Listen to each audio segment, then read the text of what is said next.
এই মুহূর্তে দাঁড়িয়ে আছি বিচারপতি শাহাবুদ্দিন পার্কে। আমার পেছনে দেখতে পাচ্ছেন যে ইতালিতে যেতে ইচ্ছুক যারা আছেন তারা কিন্তু এখানে বিক্ষোভ করছেন। আমরা দেখেছি সকাল থেকেই তারা এখানে বিক্ষোভ করছেন।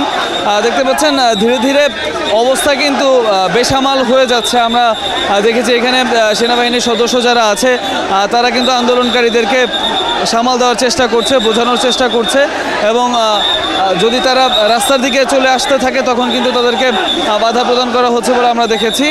আমরা কথা বলেছি কয়েকজন ভিসা প্রত্যাশীর কাছে, তারা আমাদেরকে যেটা জানিয়েছেন যে দীর্ঘ 1 বছর যাবৎ বা আরও বেশি সময় যাবৎ তারা পাসপোর্ট জমা দিয়ে রেখেছেন এবং ভিসার অ্যাপ্লাই করে রেখেছেন, কিন্তু অজানা কারণবশত তাদেরকে তাদের পাসপোর্ট এবং ভিসা কোনোটাই দেওয়া হচ্ছে না।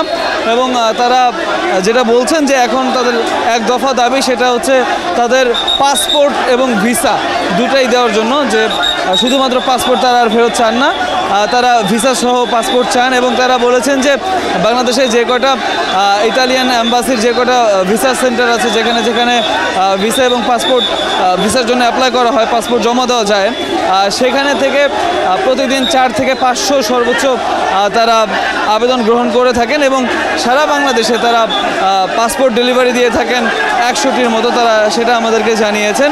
এবং তারা আমাদেরকে যেটা বলেছেন যে তারা তাদের যে ভিসার দাবি বা ভিসা সহ পাসপোর্ট যেটা পাওয়ার দাবি সেটা মানার আগ পর্যন্ত কিন্তু তারা এখান থেকে যাবেন না বলে আমাদেরকে জানিয়েছেন। এবং দীর্ঘদিন যাবৎ তারা অপেক্ষা করেছেন, আমাদেরকে বলেছেন অনেক দেশ থেকে তারা এখানে এসেছেন, কেউ মালয়েশিয়া, কেউ দুবাই, কেউ বিভিন্ন দেশ থেকে তারা এসেছেন। অনেকের ভিসার মেয়াদও শেষ হয়ে গেছে সেই দেশে, কিন্তু এখনও পর্যন্ত ইতালির ভিসা পায় নাই।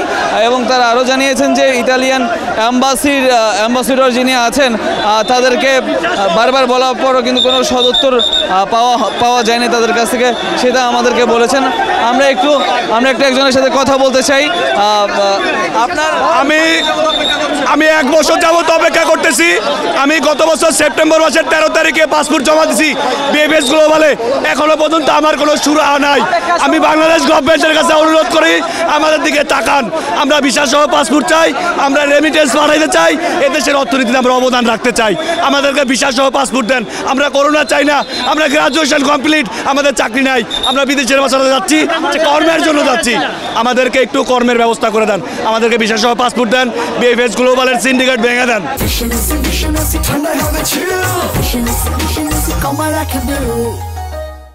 আমাদের সিরিয়াল মতো আমাদেরকে পাসপোর্টটা ব্যাক করান ভিসা সহ। 1 বছর পর যদি আমার পাসপোর্টটা ব্যাক করায় ভিসা না দিয়া, আমার ভাই মরা ছাড়া কোনো উপায় নাই ভাই, আমার মরা ছাড়া কোনো উপায় নাই ভাই।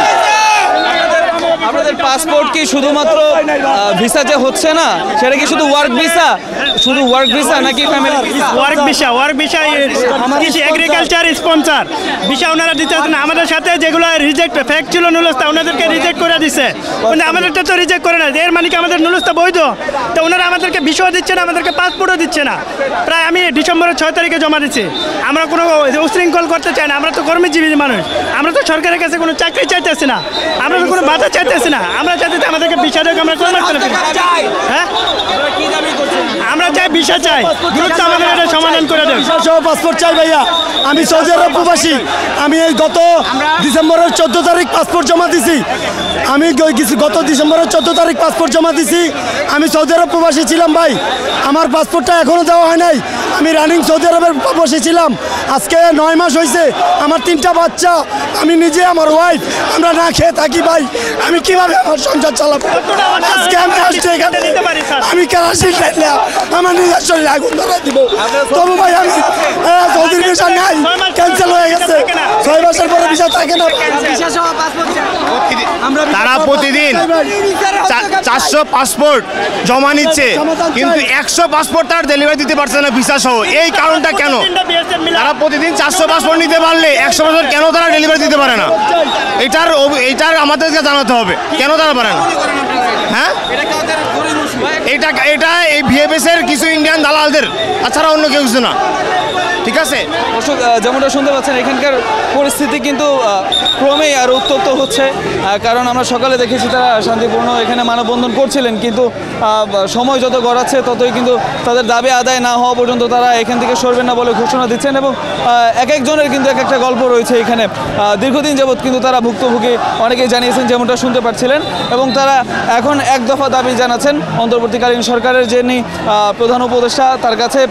তারা দাবি জানিয়েছেন, আবেদন জানিয়েছেন যে ইটালির প্রধানমন্ত্রীর সাথে বা ইটালির সাথে কূটনৈতিক সম্পর্ক আরও জোরদার করে তাদের যাতে এই ভিসা জটিলতাটা কাটে, বাংলাদেশিদের যাতে ভিসা জটিলতাটা কাটে, সেই ব্যাপারে যাতে ব্যবস্থা নেওয়া হয় সেই আশাটাই তারা করছেন এবং তাদের পাসপোর্ট ভিসা সহ তারা ফেরত চাচ্ছেন।